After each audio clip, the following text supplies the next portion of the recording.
Good morning, everyone. Welcome to Accuracy in America, brought to you by Accuracy in Academia. I am your host, Don Irvine, joined by my co-host, Brian McNichol.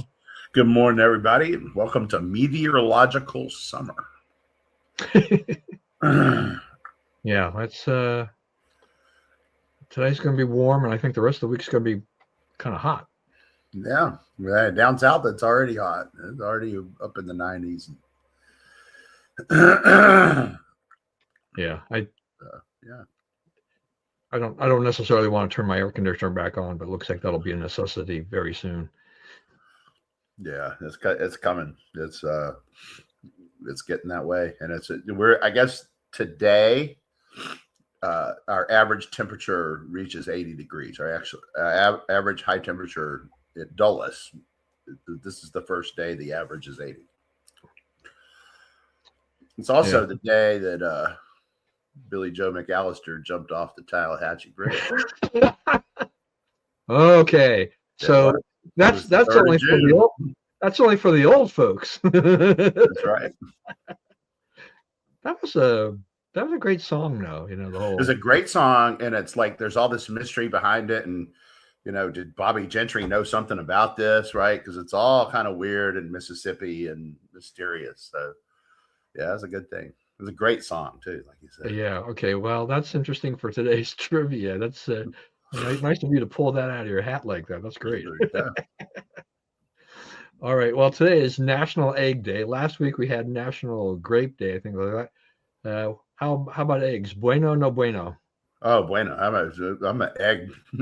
Like, how about those 60 packs at Walmart, man? Okay. I can cook eggs 9 ways from Sunday. So, yeah. I already had eggs for breakfast this morning. So, yeah. I'm big on egg day. Good source of protein. Good source of protein. Also, I think it's probably contributes some to belly fat. So, goods and bads. This is the problem. This is the problem with food, right? I mean, right. That's right. Dang old stuff. Look. Right. Okay. So eggs, good, high protein. It's generally, there's some good things, but there's some other things, about it that are maybe not so good, and you find that it's pretty hard. We've gone through these periods too, where eggs will kill you. Eggs are the best thing you can eat. Eggs will kill you. Eggs are the best thing you can eat. So it's like which scientist got the grant that year or whatever. Yeah, I mean, we even had a big egg white kind of fad going through there. It's like, okay, you can eat eggs, but it's really better if you just do the white. And so even the fast food restaurants went to a lot of egg white sandwiches as an alternative for people who wanted to eat healthier. It's like the whole notion of like I'm going to roll through McDonald's, but I want to eat healthy. So we'll eat the plant-based burger, which is full of sodium, right? To make up for it. So and we know what sodium does. So it's like you can't win with a lot of these things. It's just in the end, it's you diet, exercise, all these things. There's and metabolism. Everybody's body's different, and it just metabolizes food in a different way. So you can't compare person A to person B. It's just not going to happen. That's right. So anyway, yeah. So it's eggs. I love eggs. I grew up eating poached eggs, which I still think are good. Yep. But scrambled eggs, which are relatively quick to make, definitely a go-to for me. I can't get enough of that most of the time. But yeah, eggs. I love eggs. I can fry them, make omelets, all that kind of stuff. Casseroles. Omelets. Oh, omelets. Yeah. There was a period of time which I liked them and I didn't like them. And it's like, I love them now. But, sometimes I wonder with my high cholesterol and stuff like that, it's like, how much, am I harming myself? But then again, I'm going on 67. How much, do I enjoy life? My father was always like, you need to enjoy your food. And how many more years are you buying if you, say if you go vegan all of a sudden or something like that? Yeah. It reminds me of the Richard Pryor line. He said, "I don't want to be 90 years old, laying in the hospital, dying from nothing." Yeah. Yeah, give me some more kale. Oh, that'll give me extra few days. Yeah. All right. Well, so yeah, eggs. We give them a thumbs up, so that's good. We have, I mean, there's still stuff going on internationally. I mean, the Iran war, the Strait of Hormuz. I was looking at some stuff. I mean, gas prices have drifted downward, which is good. It's nowhere close to where it really needs to be, I think, to take it off people's minds for the election and everything like that, but heading in the right direction, though we may be at one of those, I don't know, tipping points or whatever, because, you know, even if we, unblock the Strait of Hormuz, the amount of time it takes to kind of get things moving back again and all this is that it still won't necessarily drop prices immediately. We have a supplies are getting tighter, so that fuel, that feeds into things. Fuel supplies, airlines. Airlines has been an interesting thing because of the jet fuel, and I saw these stories surface, even when I was going to Asia a few weeks ago. Well, it's been over a month now since I first started that trip. That the airlines were trying to figure out how to, just hoard their gasoline, their jet fuel, and make flight adjustments. And Right. I saw a story where American Airlines is like they've canceled domestic flights, like I think from Pittsburgh to LA. I don't know how many people were flying it or whatever, but they're saying it's jet fuel. That is the reason, is that stuff comes up in short supply. Prices of airline flights are kind of out, just kind of just went right through the roof. But my wife has checked for some future trips, maybe back to Asia, and we're like, some of them are not there right now. And we're beginning to wonder whether or not that's a factor. That these flights have just disappeared. Maybe once this thing is settled, they'll reappear. But it could wreak some havoc with jet travel for some flyers as well. Right. That's right. And I think 72 ships got through the strait in the last week. The U.S. is escorting them. The U.S. Navy is escorting ships, and they're switching the insurance. Right. They're making it was Lloyd's of London for like 400 years. Right. And now it is like Chubb. It's an American company. So there's new insurance being sold, and and the U.S. Navy is breaking the blockade itself. So, that's why you see the easing in prices. Like it's headed back toward normal. We don't want to do it this way forever, but right now, the oil's getting through the strait, but it requires U.S. Navy to accompany it through the strait. So the progress is being made. I think that Trump is losing patience with the Iranians. He keeps asking. He's trying to figure out who he's dealing with. They appear to have split into like three factions that are all sort of competing to be the voice that speaks for Iran. There's the Republican Guard people, which represents the mullahs, but their problem is they're not getting paid because the money that we're cutting off is the money the mullahs operate with. So there's the regular army, which is getting paid, but which is poorly disciplined and organized and not a factor. And there's what amounted to the civilian government, where the president resigned, and I think most of his cabinet has resigned because the other two have decided not to work with them. So, first of all, you got to get that straightened out. That's been kind of the problem Trump's dealt with all year, is who are my negotiating, who can sign off on stuff over there. So and I think that they're getting to the point where they're going to say we're going to finish this our way, rather than mess around and much longer. So what about Trump's relationship with Netanyahu after the story about this expletive-filled tirade that he had for a phone call? There's not one named source on that story. Two people report. Axios broke it. Wall Street Journal re-reported it with the same anonymous sources or other anonymous sources. Who knows who they were?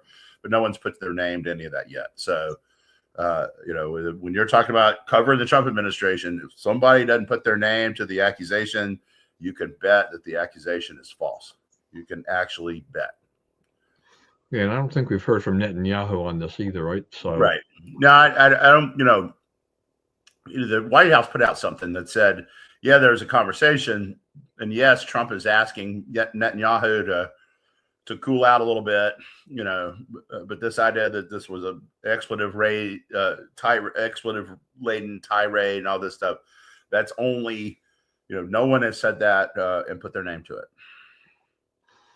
Okay, well, the story in the Middle East continues to roll along, and when it comes to the stock market, they seem to be relatively nonplussed, more or less. Right. With all of this, I think the stock market thinks that. That's right. That's what they're trying to buy time. They're trying to make it look like we're, might force our will. They think the longer they can hold out against Trump, the more that public opinion will turn against him. The problem with that strategy is there is a floor. Trump. There's a ceiling to his support, which they're not at, right? But there's a floor, and they've not gone into the floor one bit.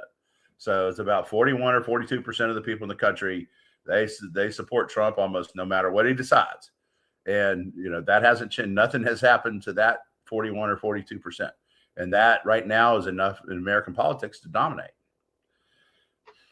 Yeah. Well, because they keep saying like how unpopular he is, but the Democrats in Congress are 20, 25 points worse. So. I say one place you can run on, now the president, he has limited authority and power to do anything about economic policy. I mean, the purse strings are held by Congress and all of these things. I mean, he can throw out ideas, and Trump is full of, tons of ideas, some good, some bad, whatever. But as I was saying, the market they seem to have gotten over their fear of a lot of things going on over there. Well, even with these recent amp ups and some of the strikes we've had against Iran, hasn't really rattled the market all that much. I think because they're looking 6 months, 12 months down the line, and they're thinking that things will get squared away. Right. You could theoretically ride the market's coattails. The market has done remarkably well thanks to AI and a lot of other things. And you could say to a lot of people, but the middle class American, the average American, it's like, maybe gas was a little bit higher, maybe the food prices were higher than we wanted them to be. Hopefully they'll moderate, and we can push those, push inflation down. But if you've been checking your 401k and other things, you should be looking pretty good right now, because it has really exploded. Well beyond anything I thought could have happened in such a short amount of time. Yeah. Investor confidence in the U.S. is pretty high right now. I don't know if it's all-time high, but it's pretty high. Yeah, it is pretty high. And my wife is one of her favorite people now is Scott Bessent. She thinks a lot of Scott Bessent. I do too. They're not everyone in administration that in the cabinet and whatever are necessarily great at their jobs, but Bessent has been a good influence, I think, overall on Trump. It's you need some people who can kind of smooth things over, and it's interesting with Trump. Well, you need some. I think it's kind of the other way. It's like Bessent is the architect of change. To me, he's the one who, he talks about, Trump calls him middle of the night. He's like, you up? You working? And Bessent's like, yeah. 1:52 on Tuesday morning, I'm always working. That's when I do my stuff. And so he says that, Trump has a lot of ideas, but Bessent is a disruptor. He is the guy, he's been thinking about, what he would do in this position for a long time. And so he's bringing a lot of ideas to this and a lot of pretty aggressive approaches to getting it back to a market-based economy where the markets produce the growth, not the government. Yeah. And I kind of like how Trump has been, the administration has been basically putting out, people like Rubio and Bessent and things like that at press conferences, with the media and whatnot. And I have noticed, when I listen to certain podcasts, that there are a lot of the White House correspondents for these networks and whatever. Um, they can call Trump.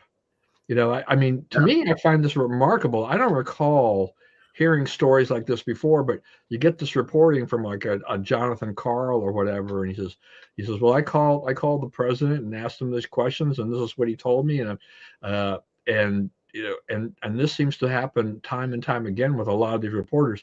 I don't remember a pipeline direct to the president from the media, even though there's sometimes antagonistic, terms and relationships between them. Journalists, who have the number, like you say, because John Karl includes people who are directly hostile to Trump. It's not just friendly reporters. It's like people all over the dial, and they call him all the time. I think when you're not seeing him on camera, he's almost always on the phone. The only time that he's sitting in a chair still, there's no one talking to him, right? You'll have, because at the meetings, it's like, he says his bit, and then 3 or 4 other people say their bit. And when they're saying he knows what their bit is. He went over it before they had the event, right? Right. So he's not listening for news. He knows the news, and he gets to relax. He gets to stop in a chair, and he dozes off. I think, anybody like he appears to sleep about 2 or 3 hours a night at the most. And anybody who lives that kind of schedule for very long, they're looking for places to catch a nap. Because I used to be like, I had a back problem thing. I couldn't sleep. And so and I couldn't breathe and all this stuff. And, 2 or 3 hours, I was lucky to get 2 hours of sleep at night.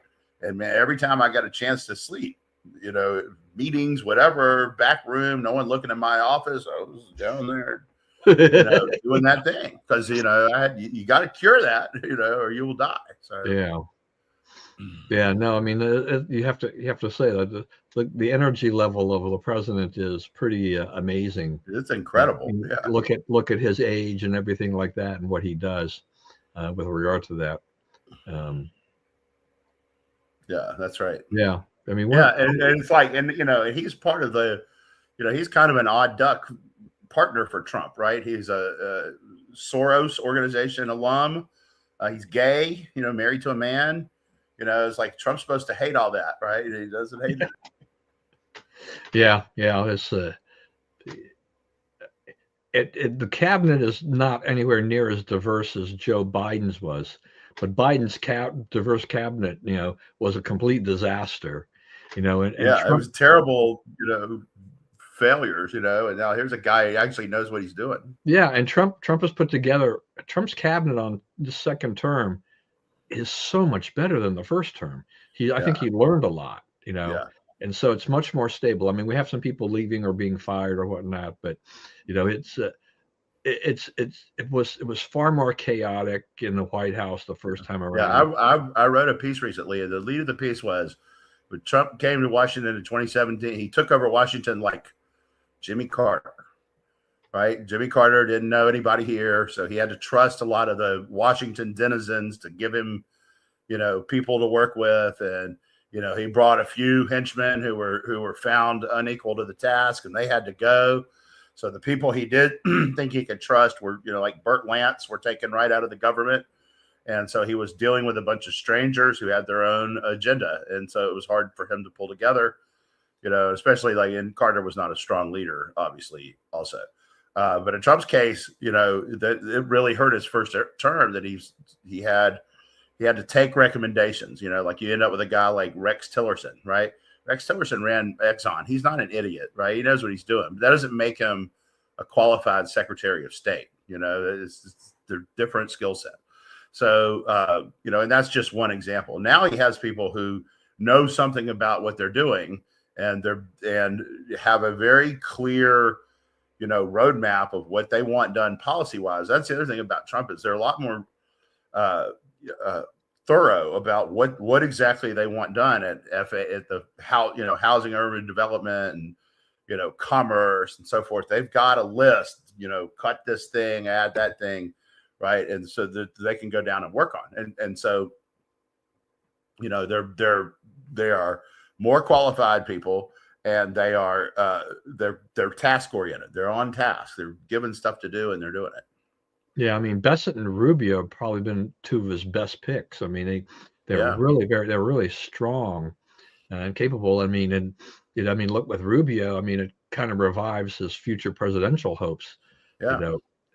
Down the line here. So we'll be watching Rubio as he continues on in this. But he's done a great job, as has Bessent. So we had primaries. We're now into primary season, and I've got my ballot for Maryland, and I thought, oh, wait a minute, I got to get this thing in by the 10th. I think that's next week is the actual voting day, and I'm going to be kind of tied up a little bit, but it won't my vote won't matter a whole lot for the Maryland primary except to try to whittle down. But this is what happened. California jungle primary, tons of candidates running for governor. So they've got Steve Hilton, the former Fox pundit, leading currently right now, and they've got Javier Becerra, right behind him, and then Tom Steyer right behind that. About half the votes have been counted. It's going to take a while. It could take weeks before they get all the votes counted, and we really know where they're going. So I think Steyer is still in it as a result of that.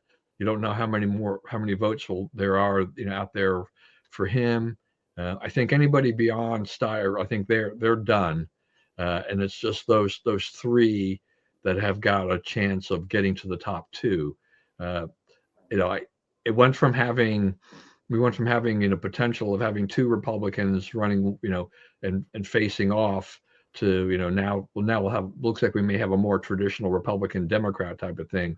But Hilton's not out of the woods yet, right? If you only got half the votes counted, and it's California, we'll just have to wait and see, which way that swings. We've seen House races that all the votes have been counted. 2024, those 4 Orange County districts, the Republicans were ahead for 2 or 3 weeks after the election, and all of a sudden, just enough votes were found to overturn. And I'm not going to get into any conspiracy theories about voting in California, except that California's voting is just terrible. That it can't be weeks. It'll be weeks before we know who won. No, right. That day, that night, maybe the next morning. Yeah, I mean, you have to know within 24 to 48 hours. Okay, yeah. I mean that has got to be. Otherwise, whether you're monkeying with the numbers or not, it looks like you're monkeying with the numbers. Yeah. I mean, because the suspicion will be cast upon the validity of election as if things start to shift dramatically because you can't count. You don't have all the votes counted within a couple of days. I mean, California is just one of the worst cases of this, and being run by the Democrats, I guess they don't really care because it tends to favor them because they need to remedy this situation, but they're obviously not interested in doing that at all. So it's a horrible system. So cross our fingers. Maybe Steve Hilton maintains his stays in the 1-2 arena there and is able to face off. That in and of itself would be remarkable to have a Republican, up there doing that again after Schwarzenegger kind of screwed the pooch with this old jungle primary stuff that he helped push through and kind of really spelled the toppling Louisiana. Because that's where you go to look for good government. Yeah. Louisiana, as far as I know, Louisiana has had that system forever, right? Well, no, it was, it was, I guess, in the 80s or so. They got, it was getting, like when I registered to vote in Louisiana, it was 35-1 Democrat. And it is this sometime this year, Republicans will finally catch up with voter registration with Democrats in Louisiana. I mean, everybody thinks that it's a Republican state. Trump won about 32 points last time. It was his biggest margin of victory in 2020. The election he lost in 2020. So he didn't win any state by more than he won in Louisiana. And now, the state is finally the voter registration is flipping to majority Republican. a little known thing. But we were talking about California. Okay, the other interesting election out there is the mayor of Los Angeles, right? Where you have a guy who's going after Karen Bass and saying, decline is a choice. Our city doesn't have to be like this. We can fix it up. We can clean things. We can just make stuff better. We can address this problem with the fire. We can do these things if we're not just running, traipsing around Africa and all the other stuff she does that doesn't have anything to do with helping LA. So I'm interested to see. I haven't seen any returns on that one at all, but I'm sure at some point they have some kind of count, right? Have you seen anything? Yeah. The initial count has Bass at 36%, and then what's this guy's name? Platt. Spencer Platt. Yeah, I don't want to get him confused with the guy in Maine. That's right. That's been bugging me too. Yeah, right. I was like, wait, you got two guys with similar names. I think the guy in Maine is Plattner, and this is Platt. And he's Pratt. And this guy is this guy's a reality TV star. He lost his home in the fire. Yeah. So I think he was at like 29%, and then the progressive, who used to be a Bass supporter, has got a handful. He's got like maybe 8% or something like that. I mean, so she'll be out of it. But it's first time in 10 plus years that that they've had to have this runoff situation where in a sense of where the incumbent did not get 50% of the votes. So I do think that is somewhat telling.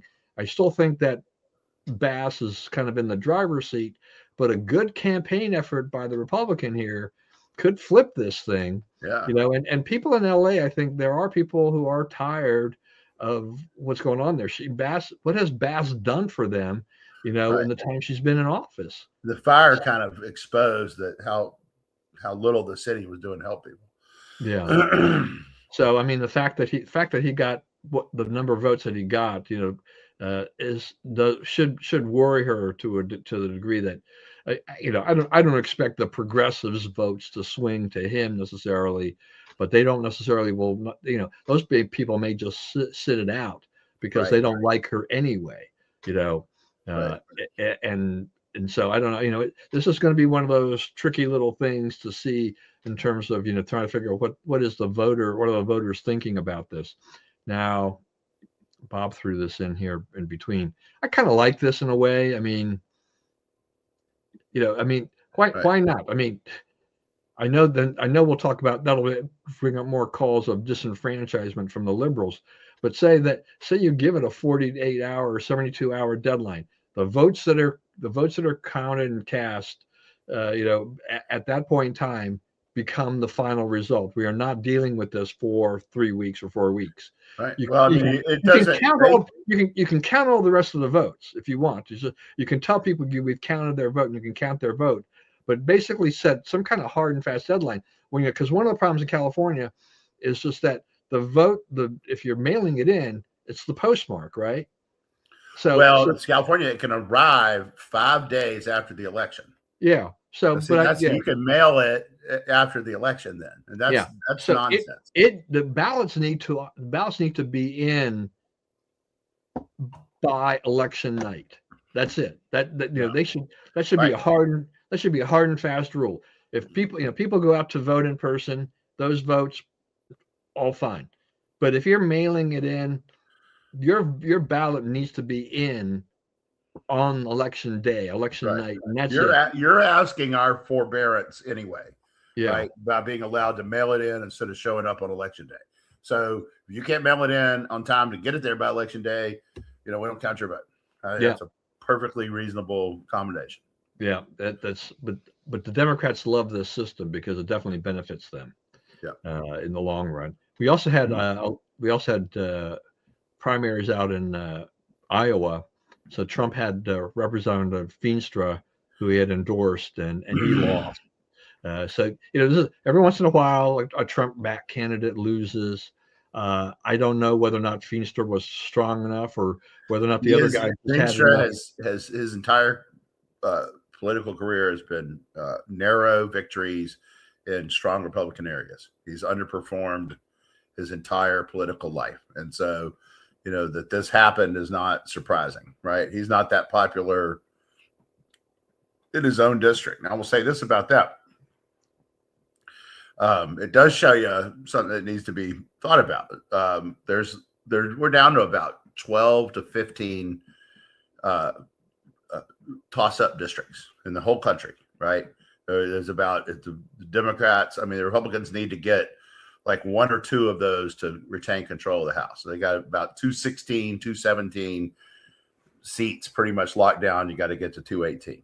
So, but of those 11 or 12, I think 3 or 4 of them are in Iowa. So Iowa is a disproportionate part of the picture here. So that a Trump candidate lost, even Feenstra, is troubling for that, because it means that you may not have the strength to hold those seats. And those are some of the most competitive seats in the country. Yeah. So I mean, this is going to it'll be an interesting election. I mean, we won't, we obviously won't know until election night, or just in some places election month, where the balance of power, really will lie in the House and in the Senate. The Senate's in better shape, I think, though. But you never, we still have several months, and anything can happen. That's the one thing can happen and just tip the balance the other way. That's right. And then you're talking about the gas prices. Gas prices keep coming down, then it's not going to be a problem. Yeah, it'll help, because as we've said before, I mean, that affects everything. I mean, the transportation costs of you go to the grocery store and you see stuff that is that's just risen.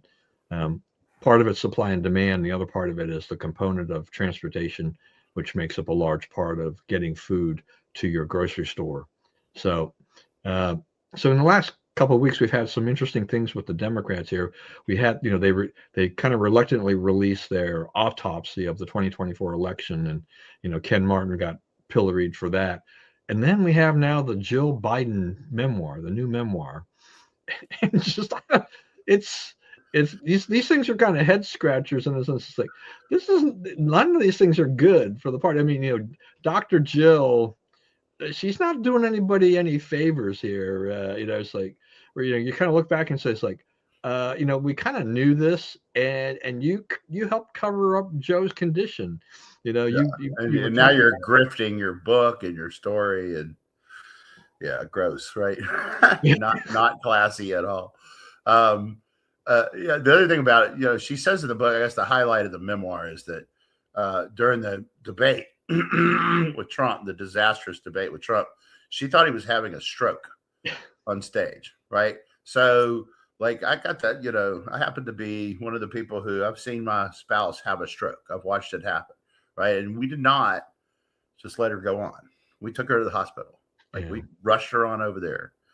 It was vital and quick and decisive. And she was like, well, I'm not sure that. I'm like, shut up. We're taking you, and because she had to go, we could tell, and she had to there's that shot that you can take that, like, you get the last, if you do it in time after the onset of the stroke, it keeps you from having a lot of the worst effects.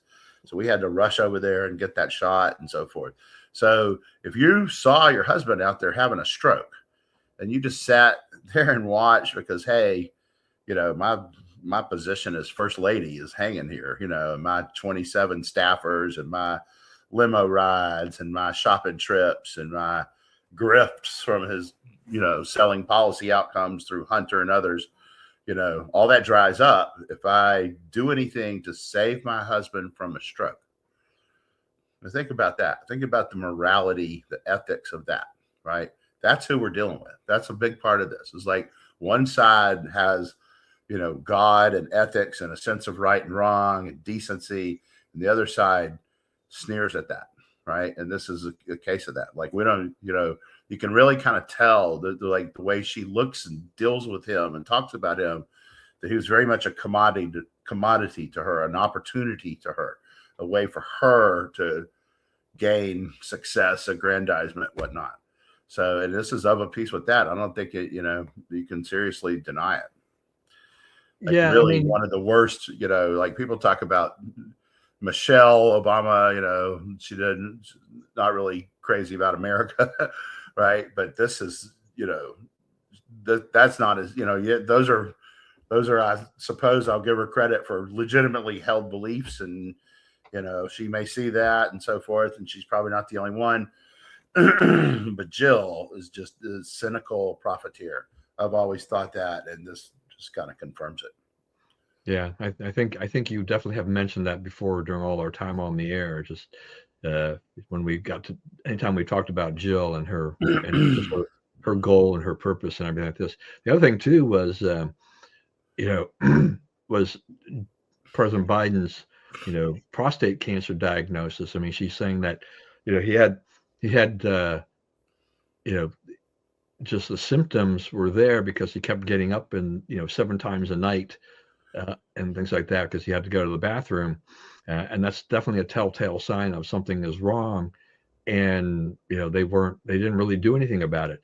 I think it is true that when you're over 70, the medical profession basically is not really testing for your PSA, but if you're exhibiting some symptoms, potential symptoms, if you're getting up that much a night and you weren't doing that before, you should tell your doctor, this something's going on here. What's going on here? And and check, because the earlier you get to it, the better your outcome. I mean, I'm going through this, myself, though that it wasn't getting up in the middle of the night. I mean, it was actually diagnosed because I was having some back pain, and this is when I learned that cancer is a very strange animal. That you may have prostate cancer, but what it can feed into your bones and everything else, and cause other kinds of issues, get into your lungs. So people have cancer and they think, oh, it's just going to be, it's this type of cancer, and we'll treat it and deal with it as long as I can. But you have to just you have to be vigilant and watch this kind of stuff, because it can basically move and jump and then become fatal, in an instant. Right. So yeah, she has not done her husband any favors whatsoever. The public should just, I mean, no one should buy her book. I mean, it's like, this book needs to have this book needs to flop, because this is just terrible, the things that she has foisted on the American public. All of this, yeah, as you said, the stroke. My father had a stroke. You're basically told you have got to get your loved one to the hospital ASAP, because time makes all the difference in the world as to the outcome. With that, and so if he's having a stroke, yeah, I mean, is there anything that says you can't stop a debate? I mean, if someone's life is in danger potentially, yeah, come on, think about it. But no, yeah, Jill Biden, yeah, this is terrible. And I guess I think about it is, I guess the reason that she didn't take any action is, because that would have made him look old and feeble. Well, guess what? He's looking old and feeble. Yeah, I mean, in the end, I mean, we all knew this, right? I mean, I've had that weekend at Bernie's feel for a while with Joe, over the last few years. It just kept feeling like they were propping a guy up there for the sake of having him there, but he really wasn't there. And so they kept pushing this whole, he's fine, he's just tired or whatever. But now we're seeing a little more light being shed upon some things there, and this was a disaster for the Democrats. I mean, between you look at the autopsy, and which they've been hoping to, they want to bury that, they want to and because they want people talking about that, and then they've got this, which is a whole nother issue for them. The 2028 and the presidential campaign is not going to go well right now at this stage. When you look down the line, they've got. Let's talk about that report for a minute too. So what did it say? It said they were late. The change was a bad idea. They were on. The most important thing was the thing we talked about last week. They were on the wrong issues. Right? We don't want boys and girls sports. Right? Why are you pushing that? Why is that so important to you when we don't want it? Right? Here's the thing about it. Do you take up for the underdog? Are you on the underdog side? Sometimes, right? The underdog isn't always right. Being the underdog does not make you right. You could Hamas is the underdog. They very much deserve to be the underdog. and they very much don't deserve to win. Right? These are murderous thugs, and they've been murdering and terrorizing people for decades. So yeah, they're the underdog, but I'm not cheering for that. You know, that the Democrats they just want to identify the underdog. It makes it simple. They don't have to think about morality and right and wrong and anything like that. Just which one is underdoggier than the other one, and then you have who you're for, and then they start making the case around it. And, you know, that's how they ran the country, and that's how they would run it if we put them back in charge. And it's just as dumb now as it was then. Yeah. So, you know, any voters out there that are thinking about trying to make some changes in the midterms, is like, think about it. Yeah. just think about the way the country. The other thing is like, you know, I think at some point, you know, because if you look at what the Democrats are campaigning on, right?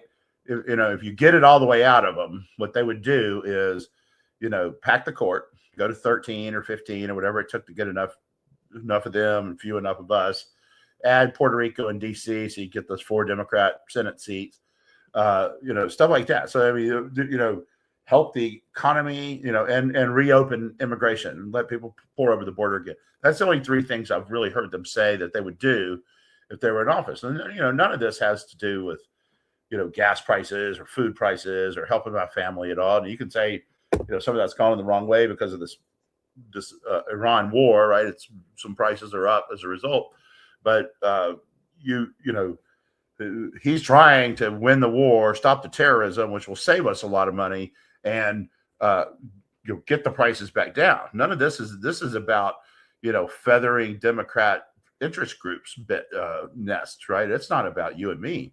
We're always, the average guy is always way down the list with Democrats. They always have a bunch of stuff in front of them. And so, you know, that's coming out. People are seeing that, and they're not necessarily jumping onto Trump's train, but they're not for them. You know, that's why these voter registration things are what they are. It's all, you know, pro-Republican figures. And it's why, you know, aside from Representative Feenstra last night, Trump candidates have been doing pretty darn good the last few months. Yeah, well, the Democrats are a bunch of hypocrites anyway, because, you know, you see these Democrats, you know, they've been trying to use affordability as one of their messages, you know, as prices have kind of spiked up. And yet a lot of them are the same Democrats that vote to raise taxes. Yeah. You know, and that's when you say, oh, you're rich, corporations don't pay any taxes. You know why they don't pay any taxes? Because, you know, they get breaks for greening their buildings and all that kind, and hiring X amount of minority candidates. All these tax breaks, Republicans didn't give up. Republicans are not paying you to green your building, right? Republicans say, hey, you'll save money enough greening your building that you should do it for that reason. We don't have to pay you to do that. But Democrats do, right? So it's all, you know, sure, that's fine. Let's take away all those tax breaks for all that stuff and let them pay a higher thing. If you think that would be helpful, we'd be all for it, because we weren't for those things anyway. That's right. That's simple. Yeah. So let's get in charge, get us out of there, and then help their friends. And that's right. It. Right. Okay. You probably feel differently about this, but I'm happy that Trump has backed off supporting the anti-weaponization fund. I think that was a complete mess.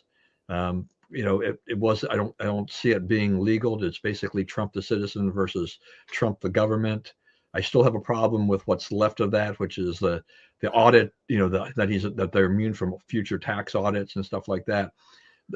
This just needs to go away. Okay. It also became a political, you know, issue that was potentially going to hurt the Republicans in November. And so I'm glad that he backed off. And what I heard that he said, well, the courts have said, you know, can't do it. So I guess we can't do it. You know, maybe he'll find a different way of dealing with that. I mean, I don't have a problem with him suing the government, you know, when he's suing the government as a citizen for leaking his tax returns. Okay. That's all well and fine. But the way this has been. But if he divvies up the money to the people who are wronged on J6 badge. Oh, come on. You know, look, a lot of those people on J6 they're a bunch of idiots, and they're a bunch of criminals, and they deserve what they got. Yeah, I don't know about all that. There's a lot of people. There's a big group of people with common sense are not going to go and do what they did. How they got treated is another question as to whether or not how, right, you know, right. What Trump was doing, that I might have an issue with. what But Trump but was on, saying, what Trump was but doing I though, do is have a he's trying problem to with. address those people who legitimately, there's little old ladies they let in. The little ladies are walking through. Oh, we're walking through. The cops are shaking hands with them, and they're getting 3 or 4 years in jail, and they're in their 70s. Right? That's not right, and they're sat in solitary for 8 months before they even announced any charges. Right? That was not right, and so some of those people have some actionable claims, right? That they could go sue the government and get a heck of a lot more than Trump's little 1.776 billion or whatever that he was going to, out of his own pocket, a legal judgment he won himself, to give them. This could go way past that in terms of money. So it is there's a chance that this decision costs the American public more money, taxpayers more money, because paying settlements to the people who have legit, they were wronged cases, right, in this. So, that's part of it. I see what you're saying about it was a political storm that may not have sufficient benefit to justify the damage of the storm, right? So, you get out from under it, you don't have that problem. But, and for the Democrats to get mad at someone for sue and settle cases is ludicrous, right? Because like the whole of, American, U.S. environmental policy for 20 years was leftist sue and settle cases, right? That's how they got it. Like the government would not impose these restrictions, right? So they would go to court and get a judge to order the restrictions. Then it's like, doesn't matter what you think, right? The judge has ruled that you have to do this. And they were, it was all fixed up beforehand. So the idea that like Trump sued himself and gave himself money and all that, that's an old playbook written by the Democrats. Yeah, look, if these people actually sue the government and they actually win, which is, who knows, you never know, how that's going to turn out. And if it winds up costing more, they actually put together a credible case, that's one thing, but I don't, on the face of it, I don't, there was no constitutionality that would have held this fund of the way it was set up. And so I think it needs to go through the courts and be adjudicated through the courts, and just let it roll where it is. Now, would I don't want anybody rewarded for their behavior, on J6 in terms of going and damaging our property, on Capitol Hill. If they can sue for, and they can win a judgment on mistreatment and, denial of their civil rights because they were held for an extremely long period of time, that's a whole nother issue, and that's fine. But I think you have to kind of separate all that out and let the people go on that. It's just part of this is this, it's because it's the cloud of Trump. Trump has his fingers in here and he's trying to do this stuff. And I think you just go ahead and let the court system do what they need to do at this point, and let it fall where they may.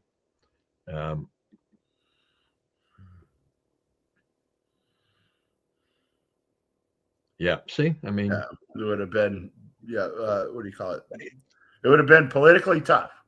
Yeah. Right. But I think it came from a place of trying to do the right thing by some people who were wrong. Well, Trump is famous for trying to reward his allies, and he's famous for going after his enemies. Okay. I mean, he's this administration this time around, knowing that he's on his last, he's got 4 years and total, to do things.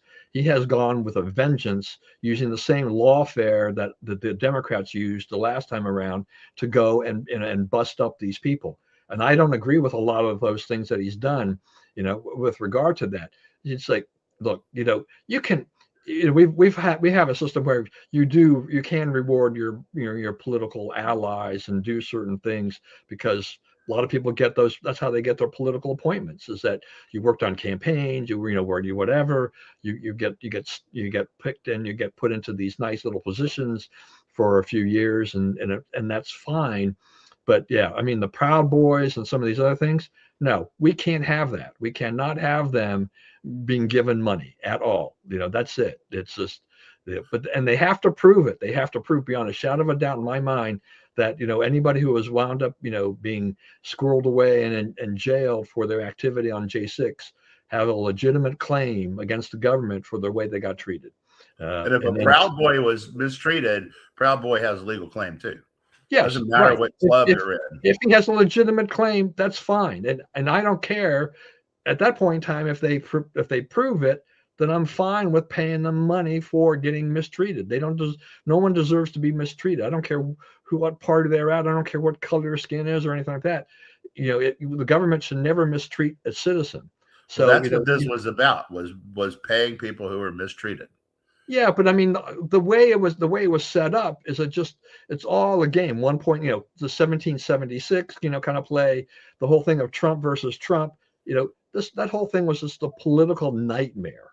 And I'm glad that they're going to put it behind them. And they've got to get in Todd Blanche, they just need to say, we're going to just not deal with any of this. We're going to scuttle the whole idea about the audits, that they're immune from audits. Like this. I mean, you can't just grant them immunity at this point for that. This has got to be taken on a case by case basis. If the government has had wrongdoing against the Trumps on tax audits and whatever, then the government should pay for that. There should, then maybe you grant what they're paying. That's what but you don't grant them like immunity in perpetuity. That doesn't make any sense. It's like you're giving them carte blanche. Forget it. Well, I normally I would understand what you're saying, but the IRS itself has been at war with Trump since he came down the escalator. They've leaked his returns 3 different times. They've done everything they can to try to make him look bad. And he appears to be filing legal tax returns that account for all his income. So, in this case, I think you have a rogue agency that has to be reined in this way because they just cannot resist attacking Trump. Yeah, so you fix the agency, but you don't give the Trump family even post-presidency immunity. How do you do it then? Well, all you can do is say, leave these people alone. You have looked, you have tried to prove this, you have failed to prove it over and over again. You have harassed these people for 12 years now, right? So at what point do we say, your harassment, it's over. You can't harass them anymore. He's had multiple IRS commissioners. The guy's the president of the United States. I mean, right. If you don't do this, right, how long until the IRS, I mean, they leaked the return, like 3 months ago. It's not like they've washed this out of the system. It's still there. So how long before they attack him again? How long before they resume dirty tricks on him again? And what is his recourse? What should he do? Just let them keep doing this to him over and over and over?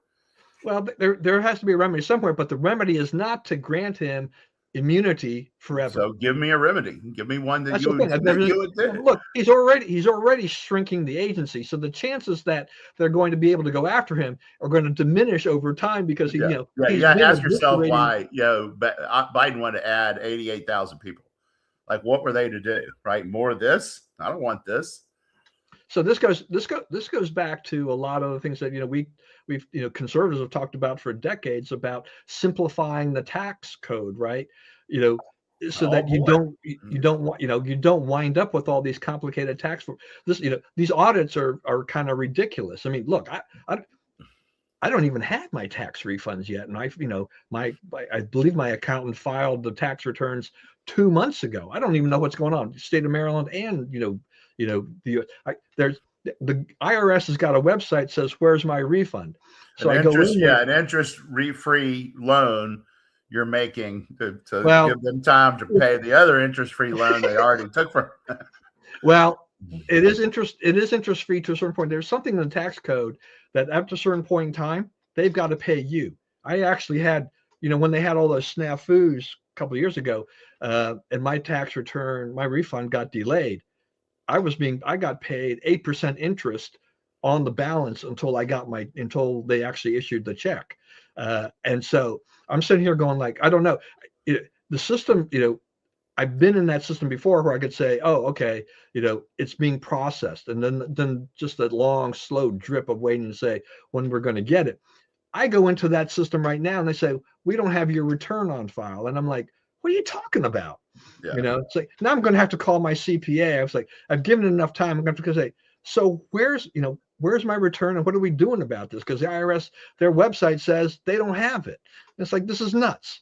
You know, That's right. the state of Maryland's usually been really good. It's like, where's my refund? It's like, I want my money. And it's like, and at this point in time, they are interest free if they're claiming I don't know where it is, right? Right.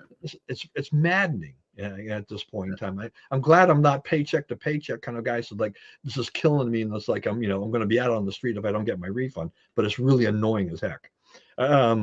Quickly here as we get to the end, because we've been doing all these things. Bill Pulte, acting DNI. Good pick. Excellent job. Well, The I mean, guy who look, knows he's every in charge of 18 agencies. He's got no experience whatsoever. But he is a great attack dog for Trump. He gets to spend 210 days on this job. I don't know. This isn't one of Trump doesn't need this pick. I mean, he is a forensic accountant, and he knows who owns every piece of property in the country, how they paid for it, where the money came from. You don't think that's a guy to put in charge of national security at this point? You don't think that's a good handy background? I want a guy who knows about intelligence. I don't care about this part. He's already screwed up as far as I'm concerned by these, doing Trump's bidding by going after, Letitia James and Lisa Cook, because they're not going to hold up. In the long run, maybe those people made mistakes. I mean, Letitia James was about the judge thought the attorney the prosecutor was improperly appointed. Yeah, it didn't have anything to do with the facts of the case. Trump. I mean, look, what they're doing is they're exposing the Democrat lawfare, right? The judges jump in and say, yeah, you got her dead to rights, but we're going to pick up some little thing to. Yeah, but I mean, like I said before, Trump is just taking their lawfare and getting his own lawfare. I mean, I know conservative friends that are lawyers. It's like they complained all the time about the lawfare under Biden, and you're like, well, what about the lawfare under Trump? It's not like it's not like just because they did it, we can do it. We have to be better than that and do it the right way. So I just another lapdog for Trump in a place that he doesn't need to be. He's fine where he is, and if he becomes the nominee, he's not going to get confirmed anyway. I think he's just temporary, but I think he's a very good Pulte. I think he's a very good pick. I think this is a very good thing to do. Bob, you and I are channeling well very today. Effective weapon for the administration. Yeah. See, I got a friend in Bob today. You guys are ganging up more my ally than yours. Ganging up on common sense. I'm just yeah, look, we're common sense conservatives, okay? Like that's just it. It's like I'm trying to be realistic about it. I support Trump. I voted for Trump 3 times. Okay, that's not on the record. That's not the. But I think we have to criticize the administration when they go down the wrong path and pick the wrong people and do things that can damage their election chances, in particular, coming down the pike here. So there's just like, overall, administration has done a good job, as I said before, of cabinet picks and whatever. But, on the other hand, he makes mistakes just like this. So I got Bob in my corner, so I'm good. All right. Quickly, judge ruled against the Donald Trump and John F. Kennedy Center for the Performing Arts, so they'd have to remove the name in a couple of weeks. I don't know. That's a hill you want to really die on. Just let that go. Which I think the Trump administration. I think he's going to do it. But here's the thing about that. I don't care what they call it, right? Yeah. But it needs to be fixed, right? It's falling apart. It doesn't work. It's dangerous, right? And so, like, anytime Trump tries to do anything like that, like they're mad at him about the cleaning up the fountains and the pools and painting the reflecting pool and all this kind of stuff, right? It's like, do you want it to, the reflecting pool was gross. It was full of poop, right? And it was poop colored, right? And now it's bright blue and you can see it. And if people do something like that, you can see it and remove it and keep it clean, right? Keeping things clean is a lot easier than cleaning them up. So now he's gone all over DC. He's cleaned up all these statues and parks and gotten the tent people out of there and made the city a whole lot more livable again. And it's just driving people crazy, driving the left crazy, right? Do you know what the basis of the complaint against the ballroom is? Have you ever looked into that? Like, what did someone sued Trump? All the court action on the ballroom was based on a lawsuit filed by a woman who walks her dog by the White House once a month Once a month, she walks by the White House. It wasn't as good as the view. She didn't like this view as good as the one she did before. That is the basis of them trying to stop Trump from building the ballroom, which is, that's one of those things. It's like you're just being a jerk because it's Trump, right? We need a ballroom, right? They have state dinners in tents, right? The modern drone technology, you launch 200 drones, which are affordable. It's not even, it's not even a hard lift expense wise. From Arlington during a state dinner, they're over the White House in 2 minutes, right? They're shooting through tent. They're not shooting through metal buns, bricks. They're shooting through tents. They're shooting through cloth, right? At the most important people in the world, right? And the Democrats think that is better than Trump building a ballroom. That's prefer because it's Trump. That's the things that we can't tolerate in the country. Right, I'm fine with Bill Pulte. I'm fine with the 1776 fund. That's the stuff that has to be stopped. Okay, here Bob finally goes with you, and I agree with it too. I mean, aesthetic improvements; those are going to be those are all fine. And any lawsuit after the especially with the fact that the East Wing got torn down, it's like, so what? Yeah. We're going to get what we want. Okay. So just forget it, forget this lawsuit thing. I chuckle about all these improvements that Trump has been making, because I think he wanted to paint some of the statues gold or whatever, because that's just kind of his signature thing. And now, that people are having a problem with that. It's like, whatever. I mean, that doesn't bother me at all. I mean, he wants to make, what is it? He also wants to, make some improvements at the Korean War Memorial and things like that. It's like, why not? I mean, what's wrong with that? I mean, the reflecting pool, I think it will probably look pretty cool. I mean, I think the whole thing is going to be pretty cool. Yeah. So, you have to admit that. I mean, if there's a president you wanted for having, our 250th birthday for America, so this is like the guy. He's the guy. Now, wait a minute. One thing I will say, what I wish you would not do is mess with the golf courses. He's talking. One of them is the one at what they call Haynes Point at the end at the East Potomac Park down on the river. And when I first moved up here, I went there a lot because I lived pretty close. It was the closest golf course I knew about. It was cheap, right? You could walk for at night and the evening for 9 holes for $6. You could have a pull cart for $8, and like that was, I wasn't making a lot of money. That was good, cheap entertainment for me.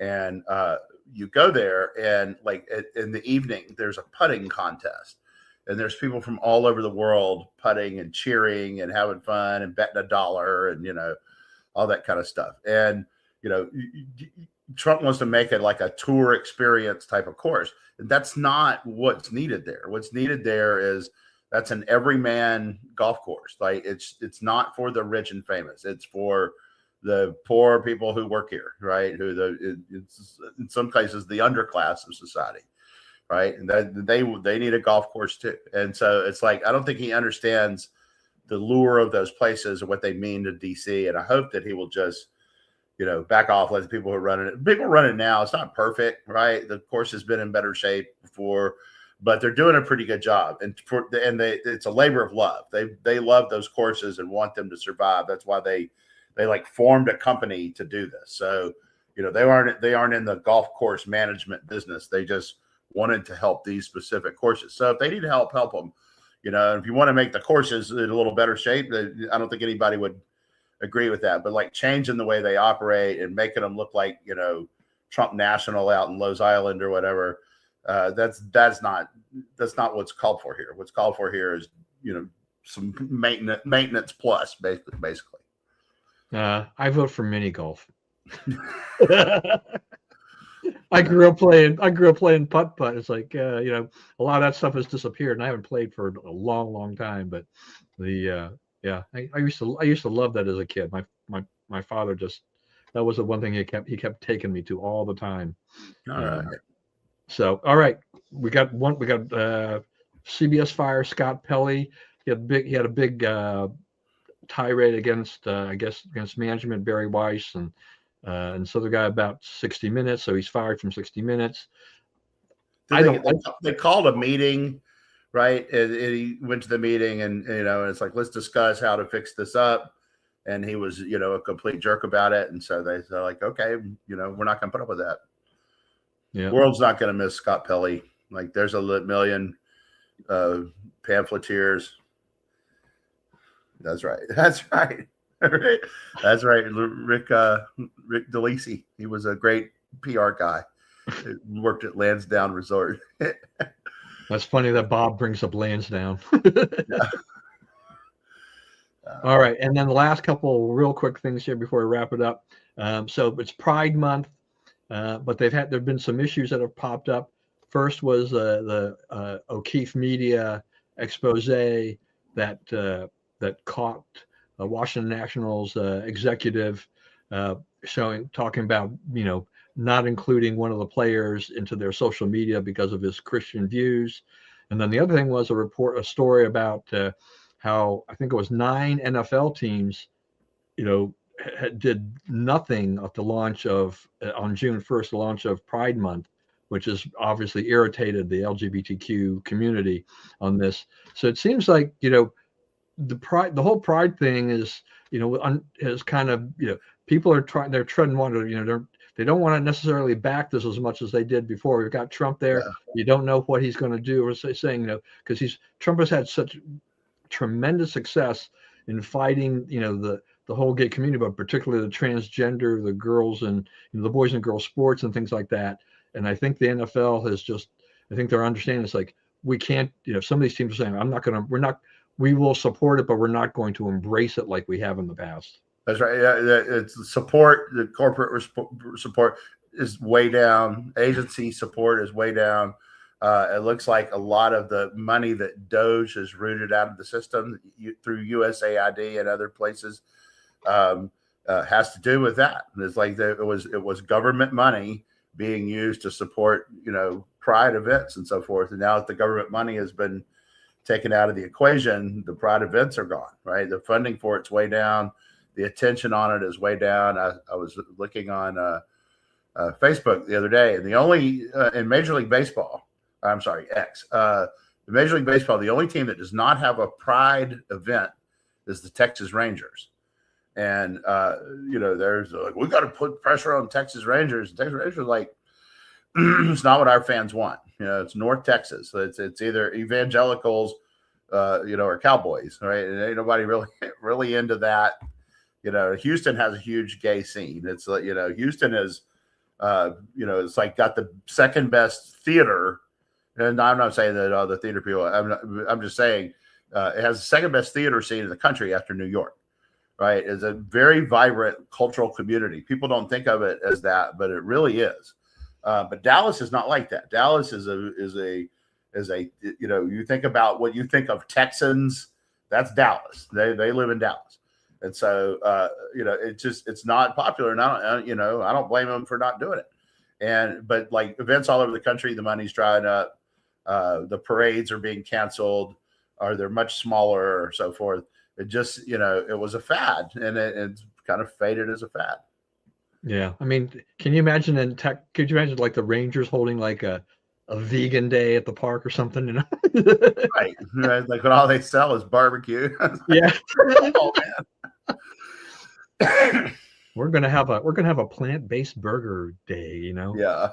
James Tallarico is throwing out the first pitch. Yeah. Yeah. All right. Anyway. All right. Well, thanks everyone for sticking with us today. We know we went a little bit over time, but we had a good spirited debate today, so it was great.